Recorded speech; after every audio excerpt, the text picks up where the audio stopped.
Communications at the Autistic Self-Advocacy Network. And my co-presenter, Teresa Moore from Self-Advocates Becoming Empowered's Go Voter Project will be joining us shortly. Go to the next slide.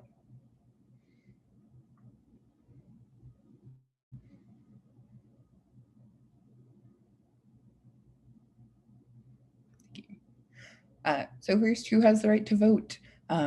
This wonderful flyer is from our friends over at SAFE's Go Voter Project. Voting is the right of every citizen in the United States. There have been laws passed to make sure that voters with disabilities especially can have a private and independent vote, even with the supports that we need. A computer with accessible tools makes it easy for voters to privately mark ballot choices, and you can mark your own ballot by yourself and vote. Next slide.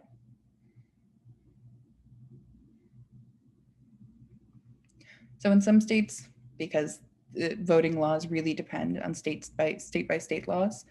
So in some states, people in guardianships can't vote, while in other states, people with guardians can vote unless a judge specifically says they do not have that right anymore.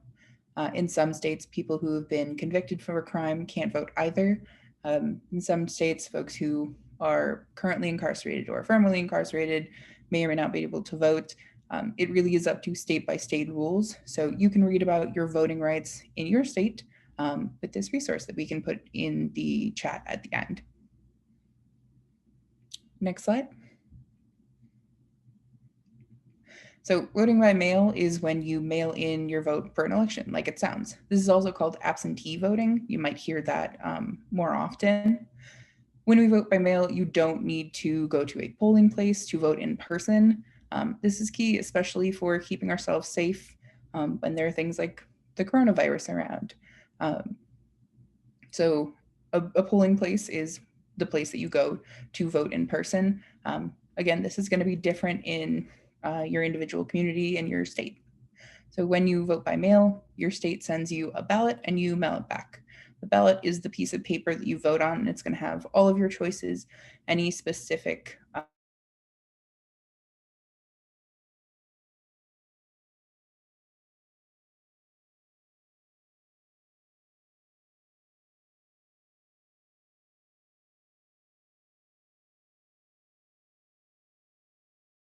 So you can vote by mail in every state, but some states have rules on how to vote by mail.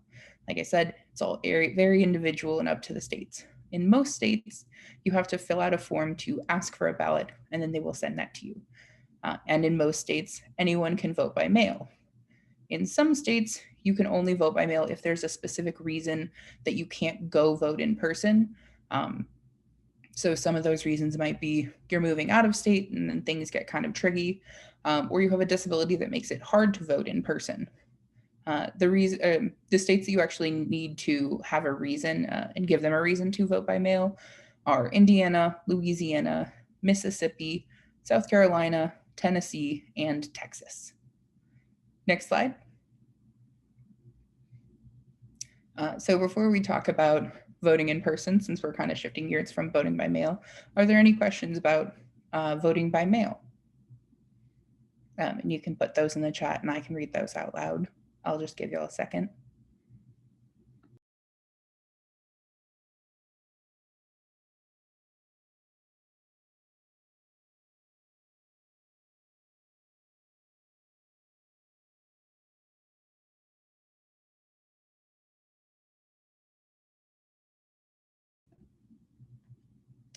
Yeah, Anna, great. I'm not sure if you're going to be able to say your question out loud. I don't know if that's something, if the host has the power to do that, or if you'll have to just put it in the chat. Oh, there you go. Hello. Hello. Hi. There is no chat. I have message chat is disabled.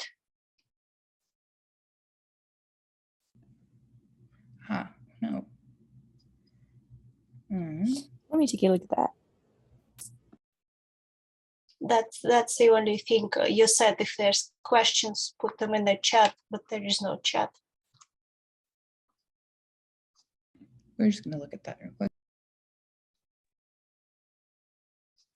Thank you. And while we do that, Teresa, do you want to introduce yourself?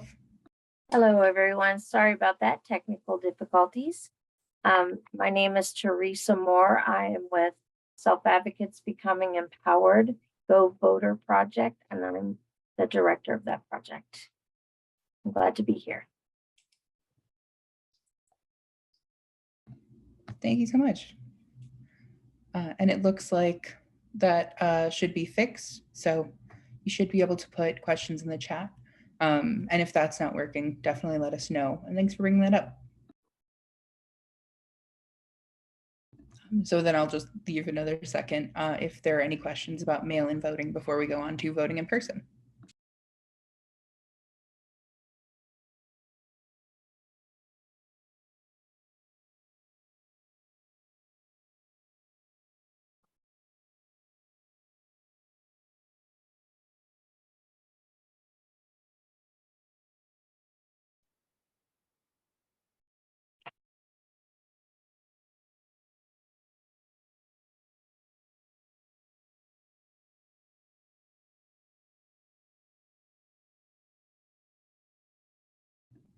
All right. And if there are any that do come up, oh, there we go.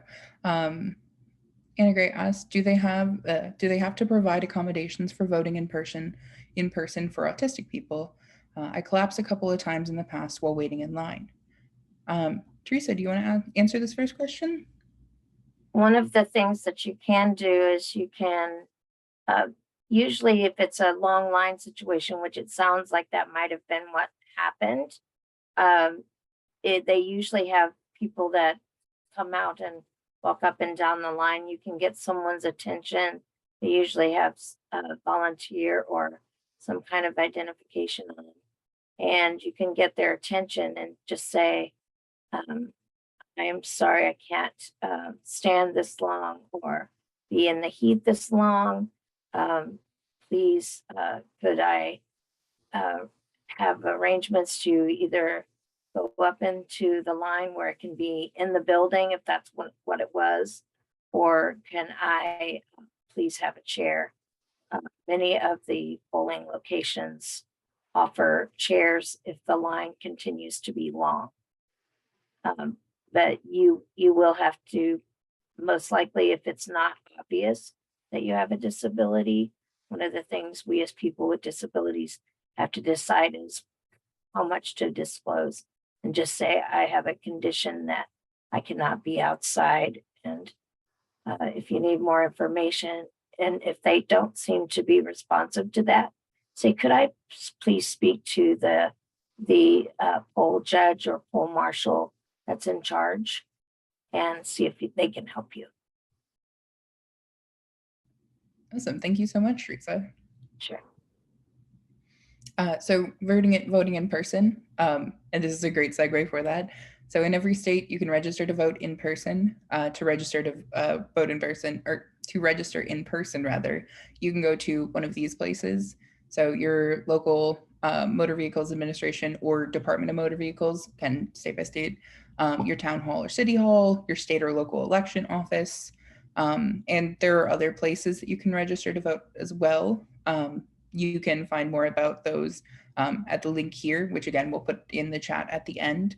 And in person is not the only way to register. In most states, you'll be able to register to vote online, or you can print out a voter registration form and send it in the mail. Again, a lot of these things are going to be up to state by state, which is why it's good to know the rules in your state. Next slide. Thank you. So if we're voting in person, it's important to know how to keep ourselves safe. Many people are still staying home as much as possible because of COVID-19. And other things that are coming, especially as we get into fall and winter, we know that's cold and flu season as well. So the safest way to vote is to vote by mail. If you vote in person, you should do things like wear a mask if you're able to.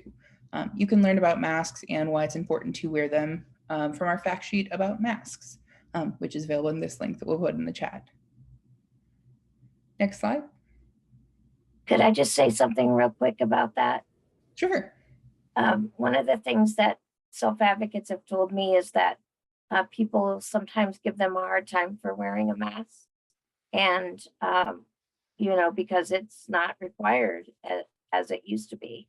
And one of the things that I told them to say, well, it's always good to protect yourself from any conditions if you're a person who has sensitivity to the environment or anything like that. I have chemical sensitivity, so I have a tendency to wear a mask more often. I say, oh, I wear it for more than COVID, and that usually takes care of it because they think you're, trying to make some kind of stand or something. And I'm like, no, I'm just wearing it to keep myself safe and keep yourself safe. For sure. So in some states, you need to have a witness to vote by mail, again, state by state. There are things that you can do to keep your witness safe as well. Your witness can be socially distanced from you while you fill out the ballot. I'm sure you've heard many, many times over the past few years, socially distance is 6 feet away or more. The witness could also watch through a window. They could wear a mask and gloves. The witness could also use a different pen than you, so you're not, touching the same things. And the witness can use hand sanitizer or wash their hands with soap between, touching things that you're both going to be touching. Next slide. And I'll hand it over to Teresa. Okay, I'm going to talk about what are your voting rights. Next slide, please.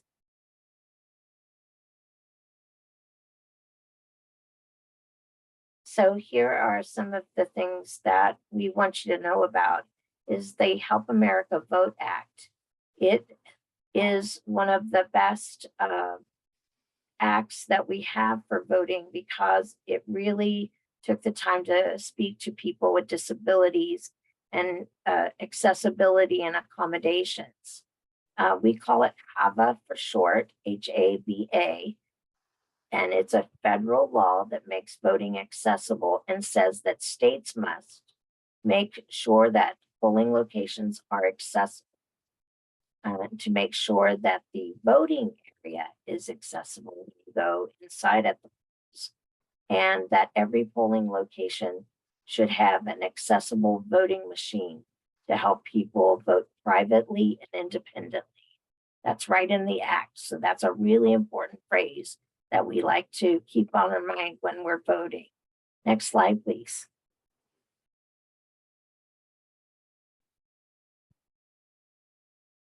One of the things that HAVA says is that you can bring someone with you when you go to vote. And when Self-Advocates Becoming Empowered thought about this, we thought about who is that person that I trust to go with me? That person should be someone that respects my decisions, and it is a person that I trust to mark my ballot with my choices. And one of the things that does come up occasionally is that a poll worker doesn't know about this rule, and they might say, oh, who is this? And you can say, well, HAVA says that I have the right to bring someone with me, and this is my support person to help me. And some states do require that you fill out a paper if you're assisting someone, just so they, know what was going on. So just so you know, it's usually very simple piece of paper, though, just names and what role you're playing while you're together. Next slide. And HAVA says that there is a few people that we wanted to have in there that these are the people that cannot help you. Your boss, if you think about it, you don't want your boss, trying to influence your vote.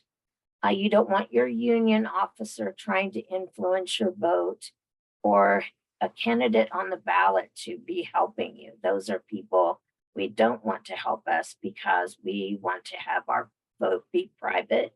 And those folks may have very strong opinions about things that are going on in the election. So we don't want to have them help us. So next slide, please. And HAVA says that if you don't bring somebody with you, the poll workers are always there to help. And they have to when they're assisting you, let's say you go up to use the accessible voting machine or computerized voting machine, and they do have different names for the machines in states. But if you say the accessible voting machine, they should know what you're talking about. They need to make sure that they have two different poll workers with you from different parties. That's also to protect your rights, to make sure that your vote is private and independent, so that they can't be saying things like, oh, or no, or don't vote for that person. And, and making noises and going, things like that, trying to influence your vote. They need to support you, but not try to change your mind about voting. And poll workers cannot tell you who to vote for. All those subtle hints, they won't be allowed to do that if there's another person there. That's why we did that. They can't tell you who to vote for, and they cannot explain the issues. You must come in prepared to vote and understand what those issues mean. They will read the document for you or help you with it on screen if you're using the accessible voting machine, but they can't tell you any more information than what is there on the ballot. So just keep that in mind. You have to be prepared. Next slide, please. And you have the right to ask for a new ballot if you make a mistake. Everybody makes mistakes sometimes. And you have the right to ask for up to 2 ballots, new ballots, if you continue to make mistakes. But remember, it's typically you mess up on that first one, you get 2 more tries to get it right. So hopefully that'll work out for you. Next slide, please. There is this thing called a provisional ballot. And we're going to talk about that now. If you are told you cannot vote for any reason, you want to ask them, well, why can't I vote? Either they're not finding you under their registration, if it's a precinct, maybe it wasn't updated or you didn't update it in time. There could be some information that's just not quite up to date. And you can say, well, what can I do to fix the problem? Maybe you have something else on you that you could show them that would help you be able to vote. For example, the most common thing is an ID issue. Maybe you forgot your driver's license or something like that. And maybe you have something on you that could help you be able to vote. A lot of people do carry bills with them and things like that. So there might be some other way to fix the problem. And there is this thing called a provisional ballot. It's got a really long name, but it is very, very important. It is a document that you can fill out. It's your ballot. And it says that these are the reasons that you're not voting a typical ballot. And they'll let you go ahead and vote. It's just like your regular ballot. It's just usually has a cover sheet on it that explains why there's an issue with you voting typically. And you want to make sure that you understand how to fix that problem, because it might be that you can bring in your ID or send in a copy of it, and then they can make sure your ballot gets counted. Sometimes provisional ballots are put to the side and count until the end. So if you can change that type of document and get that information into them, it'll make sure that you get counted. And then you can check in a few days and make sure that it does show. Next slide, please. So using the computer with accessible tools to vote. Why did I change the language that I am using to describe that accessible voting machine? Let's talk about it for a second. Next slide, please. So you do not have to have a disability to use these machines. That's one thing that people really connected us to, is that, oh, we've got a machine over here for you. Well, maybe you don't need the machine. You don't need that accommodation. You don't need those tools. But if there are extremely long lines at the other booths for at the polls, you can use that machine and go ahead and vote. They should not be asking you about your disability and why you want to use it. You have the right to use it if it's available. We want you to go ahead and get that opportunity to vote, and so you can move everything along. If you need, excuse me, it will help you to know what tools or features you need to have set up for the machine. So if you get the chance to use an accessible voting machine, learn what different things it can do for you. It can search the print. It can do things like have different languages that are common in your area on there if that different language works better for you. Things like that are already loaded on it, and it can do really neat things like a computer can go back and forward and things like that. You can put a headset on. We're going to talk about that in just a second. Go ahead and go to the next slide, please. So the voting machine, ask to use the voting machine at the sign-in desk. That lets them know, oh, wait, we forgot to set it up. Oh no, they want to use it. Here they come. We better go set it up right now. So that's a common issue that people have run into. So if you have it, if you say it at the beginning when you're first starting, by the time you get through, hopefully they've got it ready for you. Sometimes you do not see the machine because it is not set up. And sometimes it is hiding behind a privacy wall or a big piece of cardboard with a voter sign on it. And sometimes it's set aside in a room so that they can have more of a larger voting area for folks that use wheelchairs, walkers, crutches, or canes. Might need a little more space to turn around and get around that voting area. So they do have a tendency to set those aside and give more privacy and the space for the person, excuse me, there's also usually chairs to provide space for a support person that will be helping you vote. Next slide, please. And the computer with accessible tools or features can serve more voters.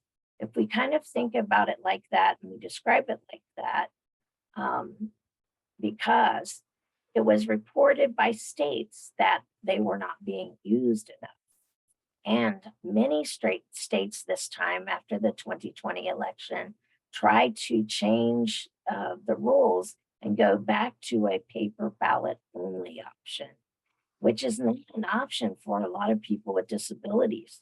The accessible voting machine gave many of our folks a chance to vote independently and privately for the first time.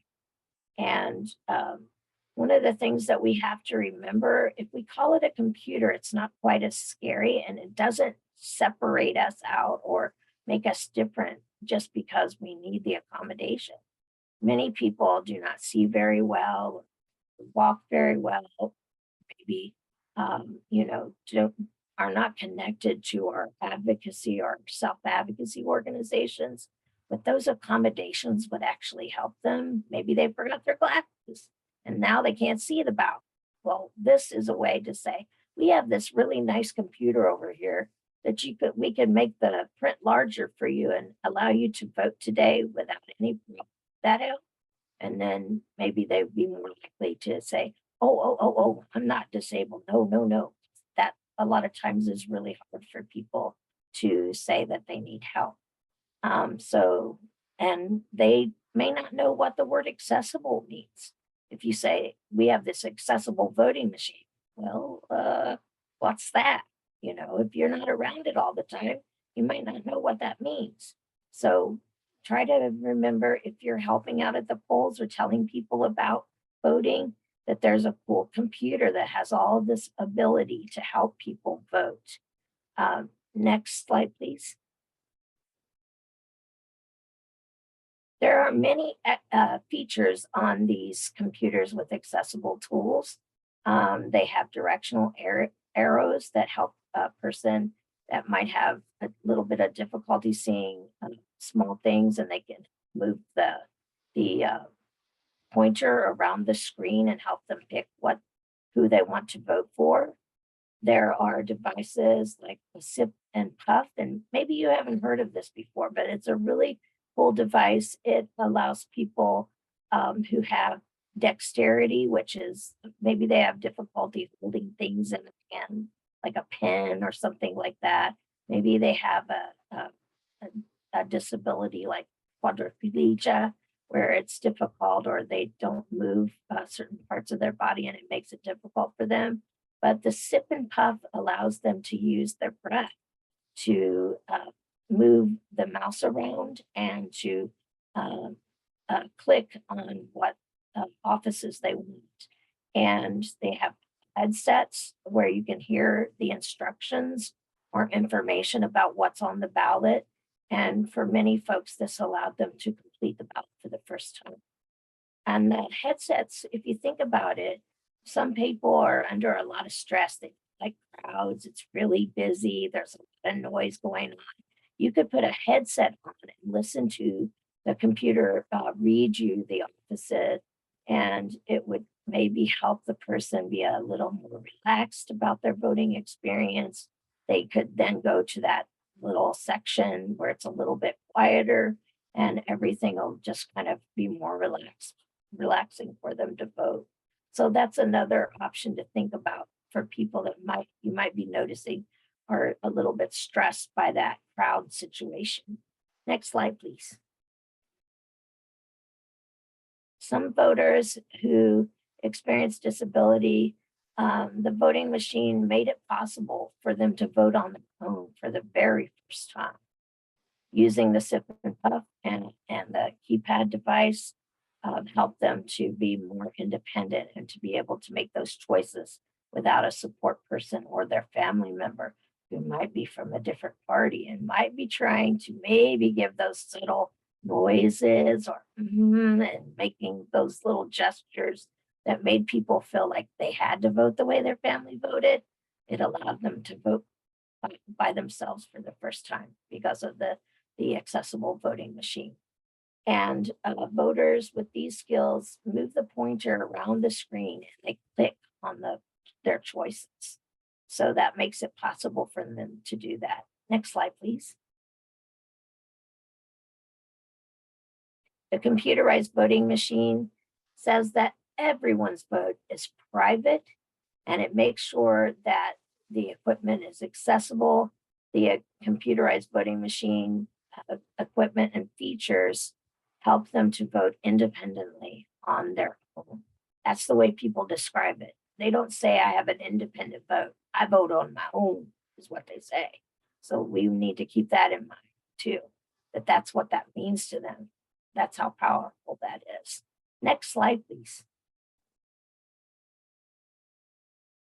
The computerized tools also, states have different machines in each county or parish, or voting centers may have a different machine. And if you have problems voting the machine, well, you can ask the poll worker for help and they'll still come up even if you've started. You can wave them down and they'll come over because they're kind of watching to make sure everything's going okay at a distance. And the election officials in charge, if you still have trouble after the typical poll worker comes up, you can ask for the election official in charge, like that poll judge or that poll marshal. In different states, they have different names. So you'll have to find that out. You can learn that by participating in being poll worker training or looking at your Secretary of State's website. Next slide, please. So being prepared to vote, invite election officials to co-present at trainings. We could have easily had a poll judge or someone come on and have this training with us. And when you're thinking about all the advocacy that you do, what a great opportunity to learn what they are doing and changing at the local level than to have them come and present with you and work with you. Ask people what county they're from when they register, to make sure that we do have a variety of machines. If you're doing a county where there might be people coming across the county lines to attend your training, it would be nice to know that so we could try to invite a couple of counties if we're doing a larger training. And we can ask the machine companies to make videos. They have some good ones up on the websites, not so good and not so helpful. There's a little bit old, and we could ask them to make some new ones, or please to supply posters for our training if we're doing things in person, or to give us slides to put in our slideshow. And ask the counties to help you present it at different group meetings around your state. Ask them to bring machines or have videos about their machines. Talk about stories of how the tools have helped people with different kinds of accessibility needs and how they voted and use the machines, because that helps too. Next slide, please. And on the voting day, if you're planning to go to the polls, plan ahead. It's really going to help you. You can call and make sure that you get the information about what's going on with the election ahead of time. You're getting the right information in the right language, or maybe you need Braille items. Those things need to be prepared for you. So it's time to start asking for that now so that you can get it in time and make sure you know what everybody else is getting if things are hard for you to read because it's not in the right language, or maybe you need large print. So you need to order and ask for those things ahead. And you can make sure that you have the right kind of ballot for you at your polling location if you want to vote in person. And the biggest issue, make sure you have transportation to the polls. And then you have a backup plan for that transportation if that one falls through, because it almost always seems to happen. You have a perfect plan, and 2 days before, it doesn't happen. They say they can't do it. And so you always have a backup plan to your plan so that you can make sure you get to vote, because that's what's really important. Next slide, please. And add a voting goal to, if you're a person that receives services, you might have an individual service plan, or an ISP is what we call them in my state. I'm not sure what they call them in your state. But if you get services and you have to put goals together on a plan, add voting to your plan and make sure that you put it as you want to be participating in the voting process. And it's a community involvement action plan. They like you to do things. This could be one of them on your ISP. Or maybe you're a person who's getting a supported decision-making plan to make sure that you get your needs and wants and have lots of support to do it.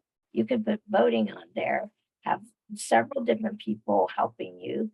You can think about how your staff or family or friends or your self-advocacy group or groups, voting groups could help.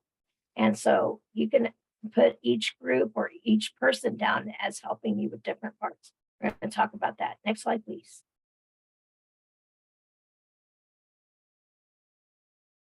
And so here's just a few things. I'm just going to spotlight a couple of them. Staff could drive you to the polling location. You could write that into your plan.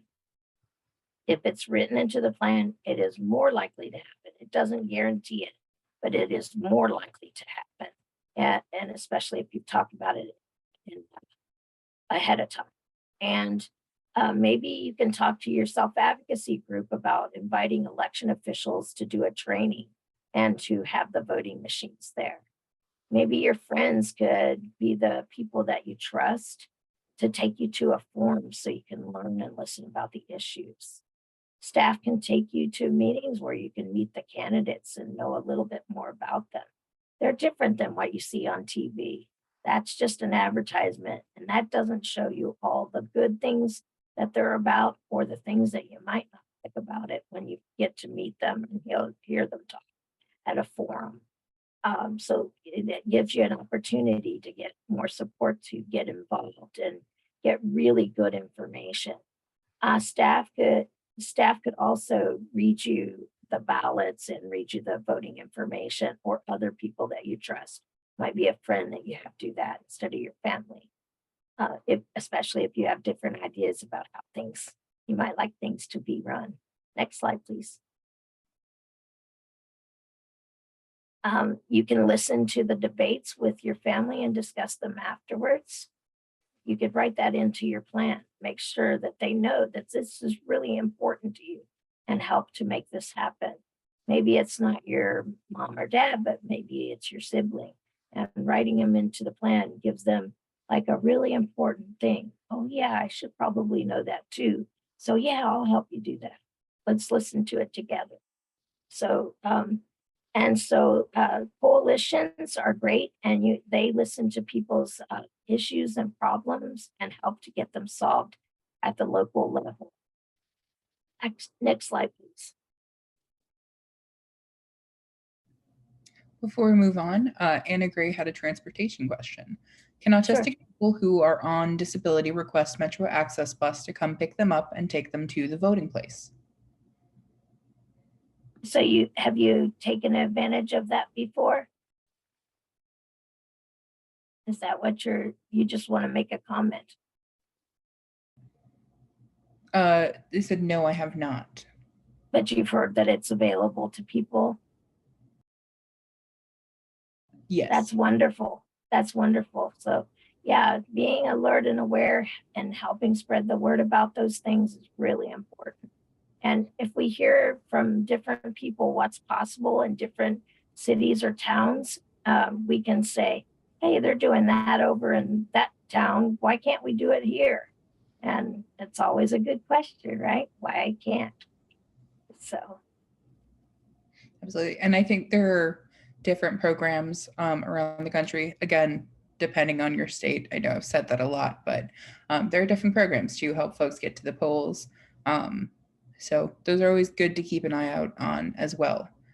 Because yeah, Anna said, many of us don't drive. I understand that one. So now we talked about voting rights. It's important to talk about how do I report accessibility barriers, because unfortunately those do still come up.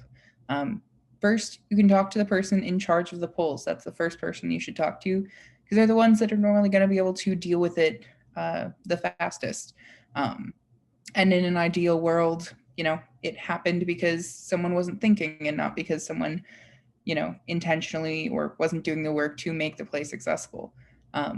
If you don't feel comfortable doing that in person, it's understandable. You can look around.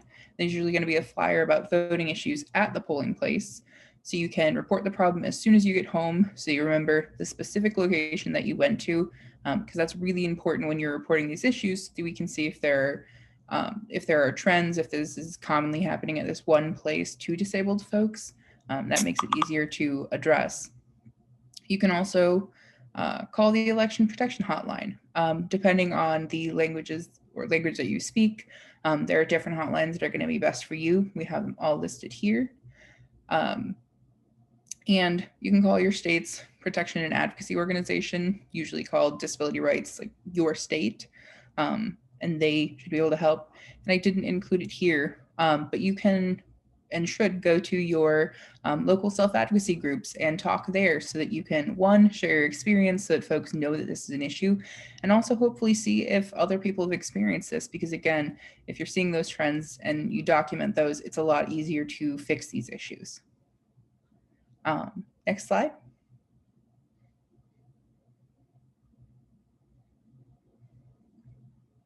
So all this said, do not wait. Make sure you're registered today.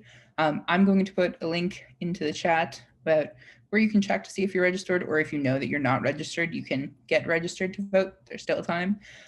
If you don't know if you're registered, you can check. There's still time for you to do that. And if you are registered, you're good to go. You can request your absentee ballot, or you can start making your plan for voting in person, because like Teresa said, planning ahead is going to make it so much easier. If you know that you're not registered, there's still time to register, and you can get that done. You can fill out your forms, request your absentee ballot, or make your plan to vote in person. And that link in the chat will take you to all of that. So are there any, before we wrap up, are there any questions about HAVA, about your voting rights, about voting in person versus vote by mail, or anything else. And I'll give folks a minute to put those in the chat.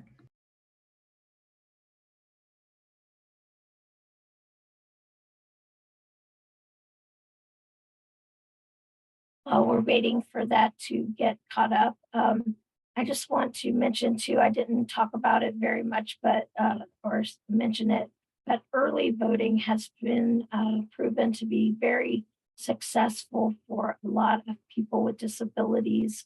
My friends who experience cognitive disabilities say that it's a quieter process, usually a quieter day. It's within that for those few weeks before voting actually happens in the state, and you can go to a voting location, use the equipment, be able to ask questions if you need help. A lot easier if places that are busy make you nervous. And so they find that that's a really successful way for them to get to vote at the polling location and use the equipment without having to experience it on that day that might be stressful. Yeah, that's a really good point. I know voting day of can get really stressful and anxiety inducing, and quite loud, which doesn't help either of those things. If there are no questions, I think we can go to the last slide.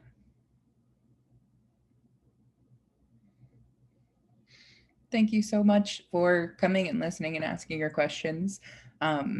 This is a super important issue. Knowing your voting rights, knowing how to register.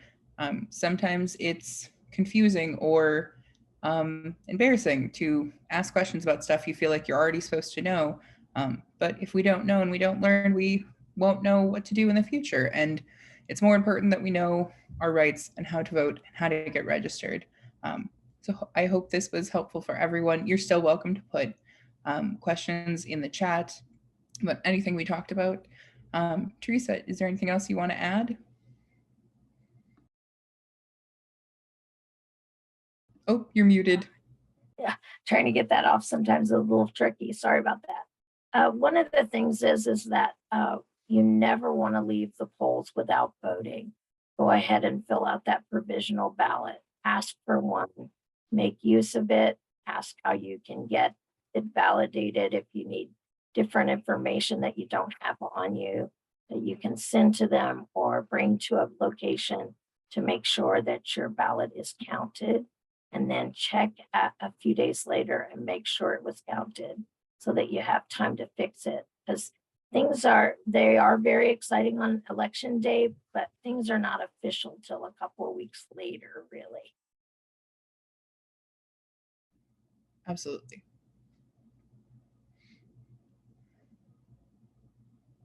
And I think if there are no more questions, we're all happy to wrap up. So make sure you still have time, get registered or check your registration if you're not sure, request their ballots or start making your plan to vote in person and exercise your rights, because your right to vote is one of the most important rights that we have. Absolutely. It's where your power truly is. So thank you so much for coming, everybody. Thank you.